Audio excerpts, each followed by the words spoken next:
श्राद्ध पक्ष में सर्वपितृ अमावस्या का बहुत ही महत्व है। यह पितरों को विदा करने की अंतिम तिथि है।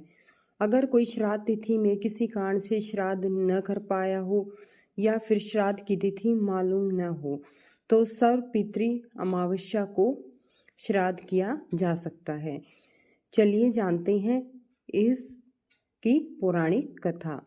देवताओं के पितृगण अग्नि श्वात जो सोमपथ लोक में निवास करते हैं, उनकी मानसी कन्या अछोदा नाम की एक नदी के रूप में अवस्थित हुई। मत्स्य पुराण में अछोदा सरोवर और अछोदा नदी का जिक्र मिलता है, जो कि कश्मीर में स्थित है। एक बार अछोदा ने 1000 वर्ष तक तपस्या की, जिससे प्रसन्न होकर देवताओं के पितृगण अग्नि श्वात और वहिर्षपद अपने अन्य पितृगण अमावसु के साथ अछोदा को वरदान देने के लिए आश्विनी अमावस्या के दिन उपस्थित हुए। उन्होंने अछोदा से कहा कि हे पुत्री, हम सभी तुम्हारी तपस्या से अति प्रसन्न हैं, इसलिए जो चाहो वर मांग लो।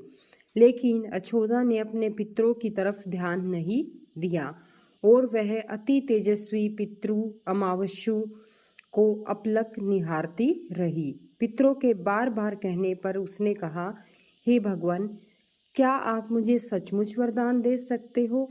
इस पर तेजस्वी पितृ अमावसु ने कहा, हे अछोदा, वरदान पर तुम्हारा अधिकार सिद्ध है, इसलिए निसंकोच कहो। अछोदा ने कहा, भगवान, यदि आप मुझे वरदान देना ही चाहते हैं तो मैं तत्क्षण आपके साथ रमण कर आनंद लेना चाहती हूँ। अछोदा के इस तरह कहे जाने पर सभी पितृ क्रोधित हो गए। उन्होंने अछोदा को श्राप दिया कि वह पितृलोक से पतित होकर पृथ्वीलोक पर जाएगी। पितरों के इस तरह श्राप दिए जाने पर अछोदा पितरों के पैरों में गिरकर रोने लगी। इस पर पितरों को उस पर दया आ गई। उन्होंने कहा कि अछोदा, तुम पतित योनि में श्राप मिलने के कारण मत्स्य कन्या के रूप में जन्म लोगी।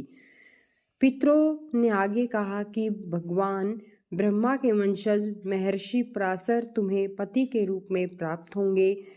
तुम्हारे गर्भ से भगवान व्यास जन्म लेंगे। उसके उपरांत भी अन्य दिव्य वंशों में जन्म लेते हुए तुम श्राप मुक्त होकर पुनः पितृलोक में वापस आ जाओगी। पितरों के इस तरह कहे जाने पर अछोदा शांत हुई। अमावसु के ब्रह्मचर्य और धैर्य की सभी पितरों ने सराहना की। वे वरदान दिया कि यह अमावस्या की तिथि अमावसु के नाम से जानी जाएगी। जो प्राणी किसी भी दिन श्राद्ध न कर पाए, वह केवल अमावस्या के दिन श्राद्ध तर्पण करके सभी बीते 14 दिनों का पुण्य प्राप्त करते हुए अपने पितरों को तृप्त कर सकते हैं। तभी से प्रत्येक माह की अमावस्या तिथि को सर्वाधिक महत्व दिया जाता है और यह तिथि सर्वपितृ श्राद्ध के रूप में मनाई जाती है। उसी पाप के प्रायश्चित हेतु कालांतर में यही अछोदा महर्षि पराशर की पत्नी व देव व्यास की माता सत्यवती बनी थी। तत्पश्चात समुद्र के अंशभूत शांतनु की पत्नी हुई और 2 पुत्र चिंद्राग्ध और विचित्र वीर्य को जन्म दिया था।